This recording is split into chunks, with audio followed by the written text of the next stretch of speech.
Hey guys, back again, and this video is going to take us through our first unit, which includes professional issues related to the field of audiology, and will take us into anatomy and physiology, one of my favorite things to discuss. So let's get started. We are in the lectures. This video will walk you through the lectures and the PowerPoints. You also have a separate link on Blackboard for just the lectures without the videos, so you can take a look at that as you watch this video. It's up to you. Alright, here we go. A professional note. Our first slide is going to walk us through some professional issues related to speech-language pathology. Some of these terms you may be familiar with, some may be new to you. First one, audiologist. What is an audiologist? Second, speech-language pathologist. What is a speech-language pathologist? Now, if you're in this class, it's more likely than not that you're more familiar with speech-language pathologist than audiologist, but we'll talk about the two. These are the two professions that are both under the domain of ASHA. That's down here towards the bottom. What is ASHA? ASHA is the American Speech, Language, and Hearing Association. Notice there is no L for language. It's there though, okay? So don't forget that. ASHA is the American Speech, Language, Hearing Association. It is our national accrediting body for the two professions, audiology and speech-language pathology. Speech-language pathologists are individuals who work with people with communication disorders. Okay, speech-language pathologists are also known as speech therapists. Okay, if they're working in schools, sometimes they're called speech teachers. Okay, but if they have a master's degree and they are able to practice in private settings, in clinical settings, in schools, all of the above, anyone who is called a speech teacher or a speech therapist is truly a speech-language pathologist. Okay? These individuals, like I said, work with people with communication disorders. We're typically working on the expressive language needs of individuals, the language that we produce, and the receptive language needs of those individuals, the language that we understand, in addition to the speech production abilities of individuals. So those are the sounds that we produce and the ways we produce those sounds in connection with other sounds to form words and sentences. In addition to speech and language, speech-language pathologists also work with individuals who have cognitive needs and swallowing needs. Individuals who have cognitive needs, these are people with dementia or who have had a stroke or who may be intellectually impaired if they're children, okay? Not just language needs, but cognitive needs. That includes memory issues or attention concerns or problem solving and reasoning and organization needs. Those all fall under the domain of speech-language pathologists. In addition to swallowing, we work with individuals who have what we call dysphagia. Dysphagia is a swallowing disorder. Okay, the swallowing disorder could be the result of a neurological impairment, like I said before, a stroke, possibly a traumatic brain injury, something like Parkinson's disease, okay? Individuals with swallowing disorders are also seen by speech-language pathologists. Okay? So far the speech-language pathologist works with the individuals with expressive needs, receptive needs, cognitive disorders, speech sound production disorders, as well as swallowing disorders.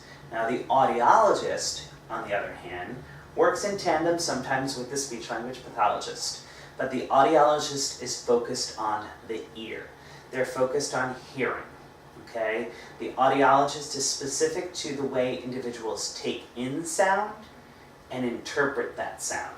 Once it gets beyond the level of the ear and the beginnings of how the brain interprets sound, then it really becomes the speech-language pathologist's job to work on that language that has come in from the ear. That's when it becomes a receptive language skill that speech-language pathologists focus on.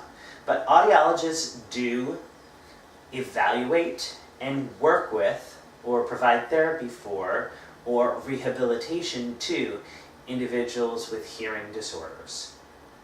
Okay? Both of those, as I said before, fall under the domain of ASHA. That's our National Accrediting Body.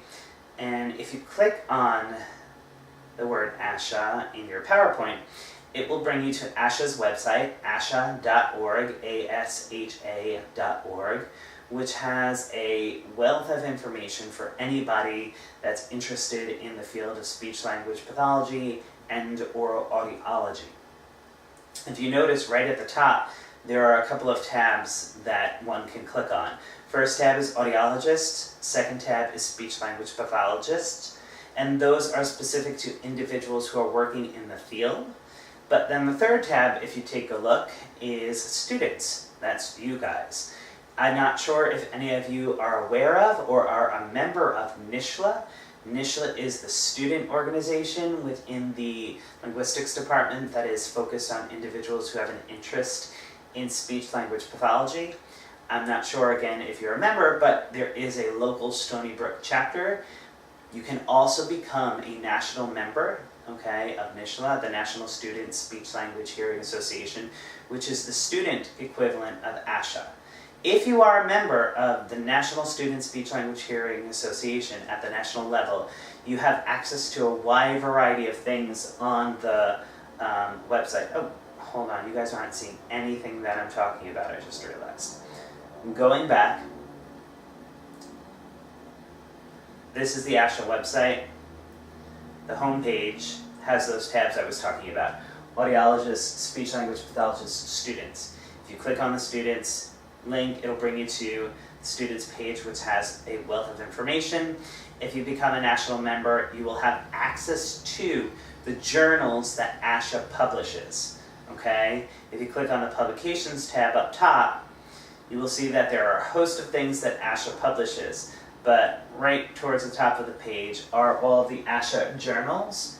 That includes the American Journal of Audiology, and then some other journals that have to do with speech-language pathology and hearing. So if you're looking for an article for your article summary, this might be a good place to start. Additionally, it's just some really good information that is out there for all people that are interested in the field. So take a look at the website, take a look at the student link when you get a chance. Okay? And soon you're going to be looking at the ASHA website for some basic information that's going to start us out for the course. Okay? So that's ASHA. Again, ASHA is the national governing body for audiologists and speech-language pathologists. We pay a fee yearly in order to maintain our certification as professionals in the field of communication disorders, and ASHA is the group that takes care of all of that. Okay, so back to our presentation. Next on our list, deaf educator. Deaf educators are individuals who work with individuals who have hearing impairments, okay? Whether they are individuals who are completely deaf with a capital D, or who are deaf with a lowercase d, and we'll talk about that through the semester, or individuals who just have some form of hearing impairment, okay? There are different levels of hearing impairment, from individuals with mild loss to individuals who are deaf. Deaf educators work with children in the school system, preschool through high school, okay? If the children are have a severe enough hearing impairment that requires them to be in a special class for individuals who only have hearing impairments, then deaf educators may be the classroom teacher in that instance. More often than not, when you're working in our field though, you're probably coming into encounter with deaf educators who work individually or in small groups with children who have hearing impairment that are mainstreamed in general education classrooms. So they're in a typical classroom setting, but they have a hearing impairment, so a deaf educator will come in for a portion of the day or week to work with those individuals in that large group setting, or to pull them out into a therapy room to give them strategies to help them in the general education setting. That is a deaf educator. Deaf educators often work with speech-language pathologists and audiologists. Deaf educators may be familiar with sign language and teach in a manual domain, or they may work with individuals who do not use any form of manual communication and use spoken language, and then just work with children with hearing impairment in that general education type of setting. That is a deaf educator. Next on our list are ENTs. You may have heard of an ear, nose, and throat doctor.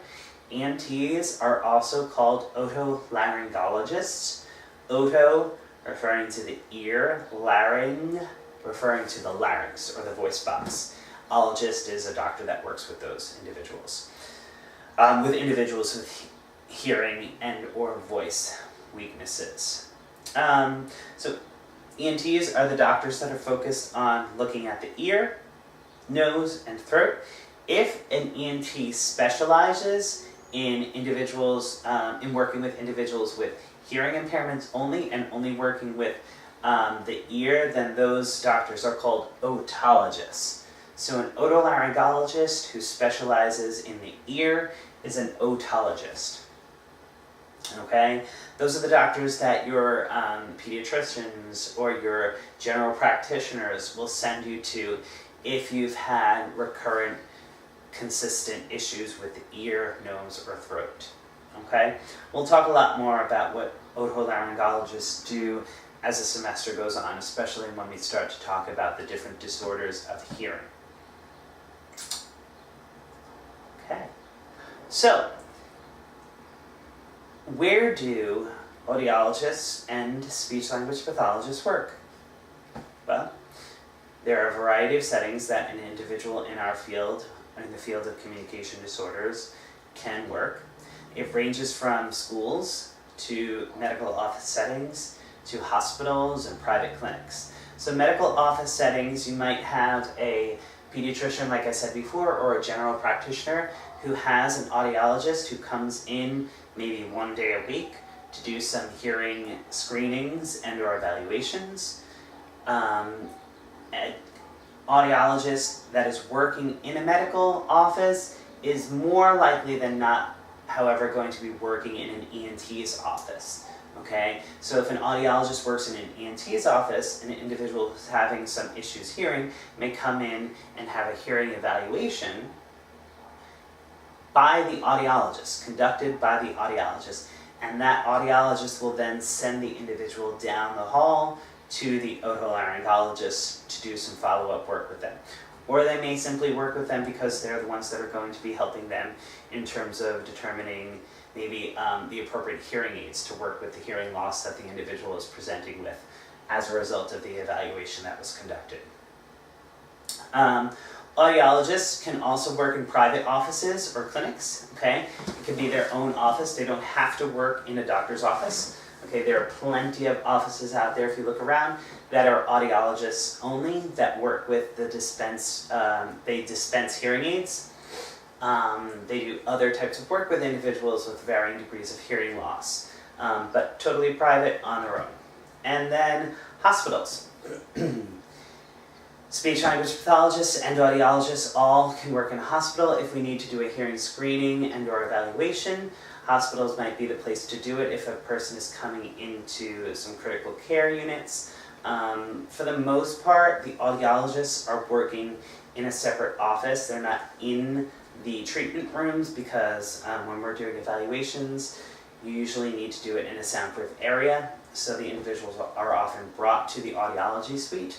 But if there's significant concerns or if there's needs with an individual who presents to the hospital with a hearing aid and the nurses or the doctor staff need some follow-up support by the audiologist, they could do a referral and work with them on the floor. Speech-language pathologists, more likely than not, are working on the floor with the individuals in their rooms or bringing them back to treatment rooms in possibly an audiology speech-language pathology suite.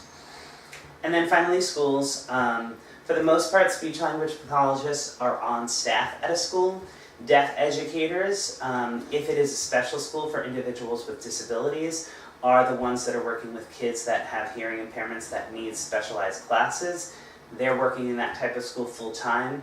More likely than not, if the deaf educator is working as a related service or working with individuals in a general education classroom setting, in a typical classroom setting in a public school, then those deaf educators may be contracted by a special agency to work with the individuals who have hearing impairment.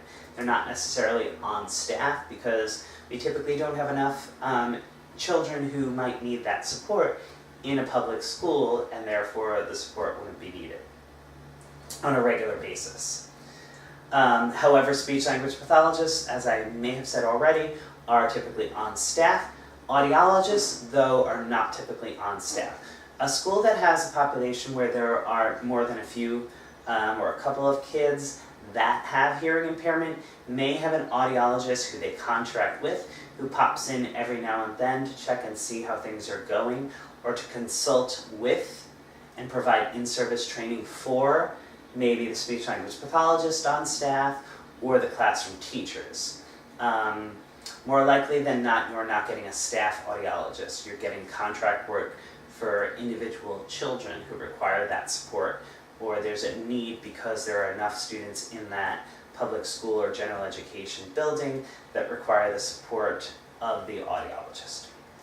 And as we go through the different units throughout the semester, we'll kind of highlight what speech-language pathologists and audiologists do in regard to the different things that we're going to be talking about. But let's first talk about how the two professions differ specifically, and how they are the same with regard to what we call oral rehabilitation. Well, first let's define oral rehabilitation. Oral rehabilitation, I'm going to jump ahead, is defined as ecological, interactive process that facilitates one's ability to minimize or prevent the limitations and restrictions that auditory dysfunctions can impose on well-being and communication, including interpersonal, psychosocial, educational, and vocational functioning. So, there's an auditory dysfunction, a dysfunction of the ear that limits or restricts an individual's ability to function in the school setting, in the work setting, or just in a social setting, okay? Ecological meaning that it's happening to humans, it's happening to individuals on a regular basis, which means it changes, okay? Speech-language pathologists and audiologists work with this on a regular basis, this oral rehabilitation, okay? Rehabilitation can also be called habilitation. They are separate because one suggests that a skill is not there or never was there, and we have to introduce it. So habilitation is more like education and training in a skill that was never there, whereas rehabilitation is working on a skill that was once there possibly and was lost, so we have to try to get it back or compensate for it in some way, shape, or form. So speech-language pathologists and audiologists all work on oral rehabilitation. Now, there are things that they do that are the same, and there are things that they do that are different.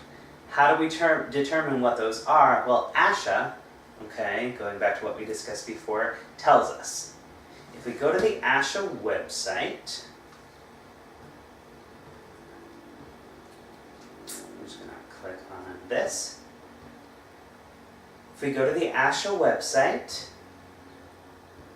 using the link that is up on the PowerPoints, we will go to a document called the Knowledge and Skills Required for Practice of Oral Rehabilitation.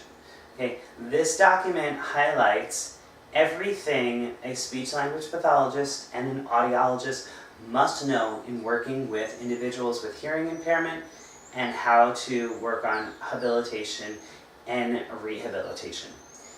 Your first assignment is to look through this document, to read through this document, okay?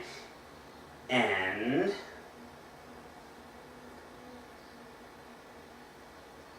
familiarize yourself with each of the different areas. Each of the different areas that highlight the knowledge and skills a speech-language pathologist and an audiologist must be aware of in order to work with individuals with oral rehabilitation. It ranges from general knowledge and basic communication processes, including anatomy and physiology, all the way down to how hearing impairment affects individuals in different areas, and then finally talking about how we as professionals must be aware of hearing conservation and helping with different acoustic environments, okay? So your assignment is to, excuse me, identify the differences and similarities of the professions for the given domain. So I'm going to post on Blackboard specific areas that each of you are going to have to focus on based on your last name. I'll just break it down that way. You're all going to become familiar with the entire document. You have to read through it all. However, in the discussion forum, I'm going to break it down. So depending on your name, you might be looking at developmental status, cognition, and sensory perception for speech-language pathologists and audiologists. And in the discussion forum, you're going to talk about how they differ and how they're the same in the two professions. So if you have evaluation and management of devices and technologies for individuals with hearing impairment, you're going to talk about how speech-language pathologists have to be aware of that and what audiologists have to be aware of in that domain. Talk about how they're the same and how they're different. Hope that makes sense.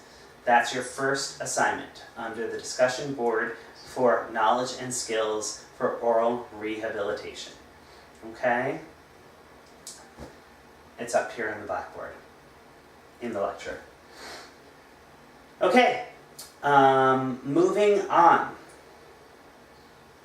Just a quick little description of how the different professionals can work together in order to support a client's growth. So if you notice, we have a triangle set up here, okay? The three different professions that we've already discussed, audiologist, speech-language pathologists, and deaf educators, are at the points of the triangle, and what's in the middle, the client.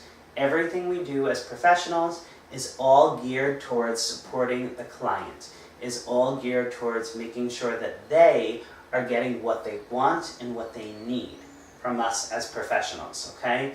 Clients' viewpoints, clients' perspective, clients' needs are always at the forefront of what we're going to do.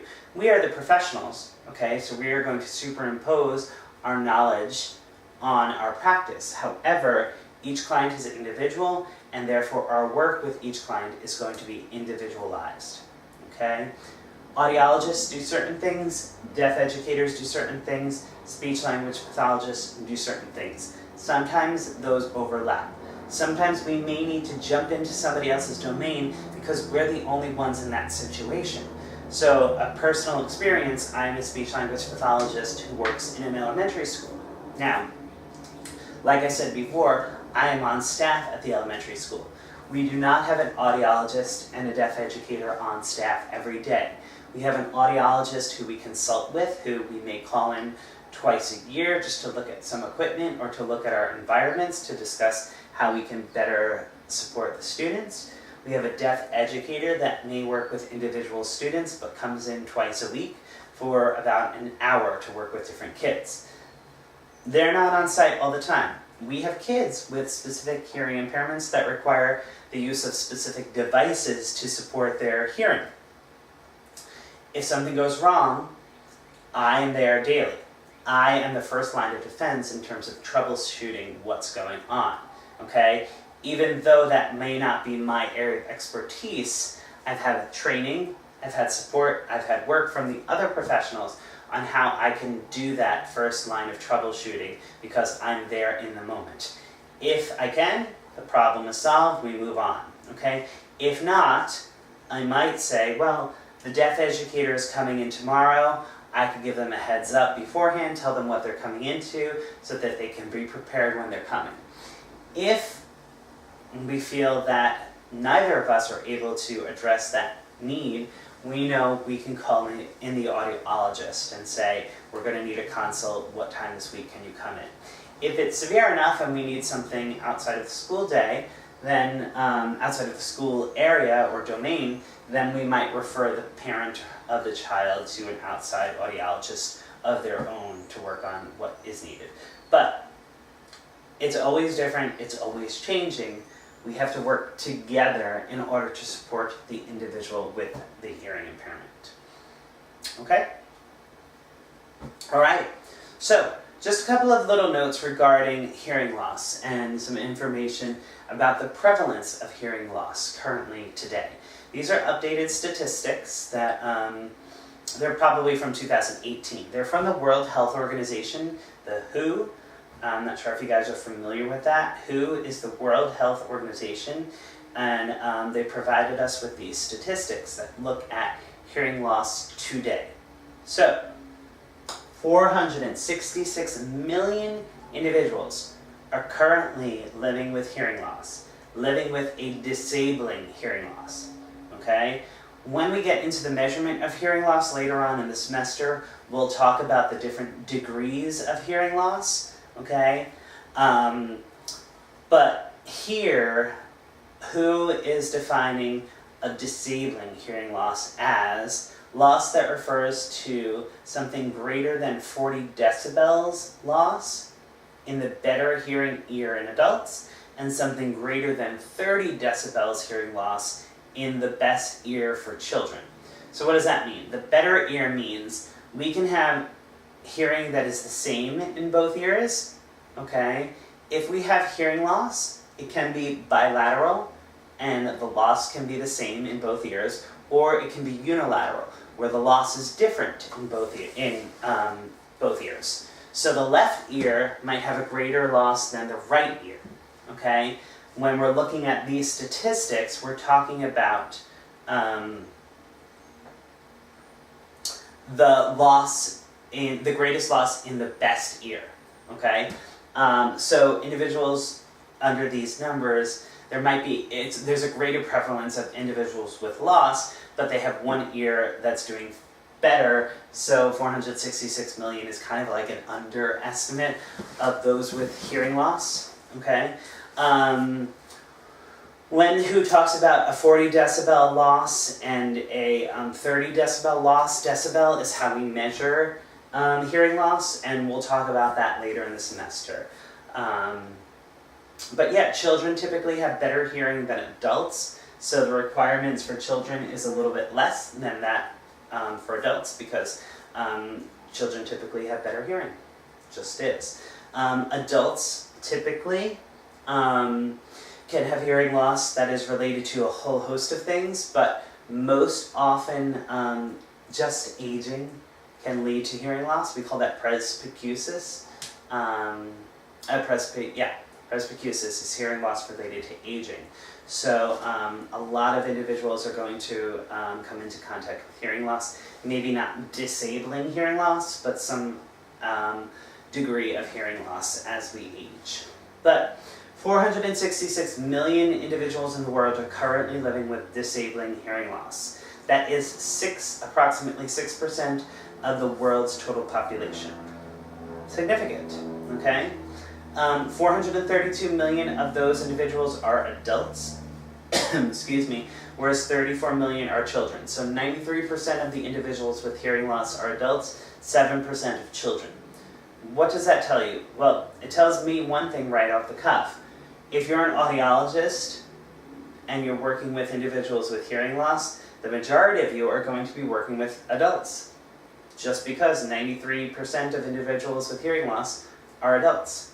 But there are 7% of those 466 million who are children, so there are plenty of people for the individuals the audiologists that prefer to work with children to work with. Important to note, the number of people with disabling hearing loss is going to grow. Statistics show that currently, between 2030 and 2050, we're going to increase to about 630 million and to 900 million. Wow. That's insane. So that's doubling of the amount of individuals with hearing loss from today to about 30 years from now. Okay. The next few slides just kind of break down the prevalence of hearing loss across a couple of different things. So this just shows you pictorially difference between children and adults. Children is this little slice of the pie over here, adults here. If you see, there's a greater population of males with hearing loss than females, but it's not too far off. Excuse me. Over here, we're looking at the distribution of disabling hearing loss across some different regions of the world. So if you see, high income areas only make up about 9.9% of the total population. And that has to do with a lot of different things. There are some articles that I'm going to link you to that you can read through that'll talk about some of the differences, so you can identify why you think areas with high income have less incidence of hearing loss than other areas. Okay, you see greatest percent is over here at 28.2% of individuals with hearing loss come from South Asia. East Asia is another large piece of the pie. So look at this. Throw up some information in the discussion boards. Tell me what you think. What do you make of this? This chart highlights what we talked about just a minute ago, the projection or the trends in hearing loss over the next 35 years. So if you see 2050, we're up to about 933 million individuals with hearing loss. Pretty significant. So, what does that tell me for you guys that are interested in the field of communication disorders? You'll have a job. Audiologists, you're going to have a job. Speech-language pathologists, they're going to be people for you to work with over the next few years. So, don't worry. Not great for the individuals with the loss, but good for you guys who are going to be working with them.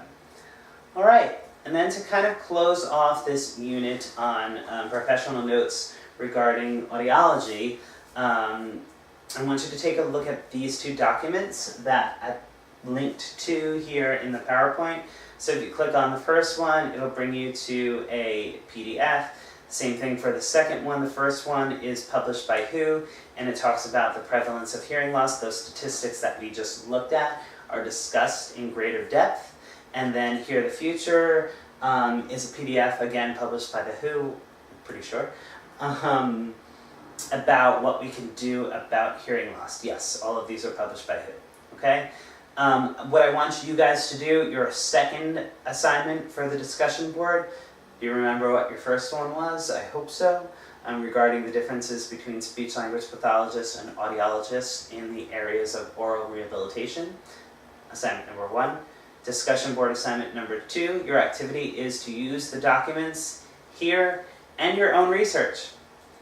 Okay, your own research here. I'm not telling you to go out and get books or download numerous articles from peer-reviewed journals for this. This is where you can do some research on Google, some stuff that you guys are probably used to. And on the discussion board, I want you to identify 2 reasons why there is a rise in hearing loss in certain populations.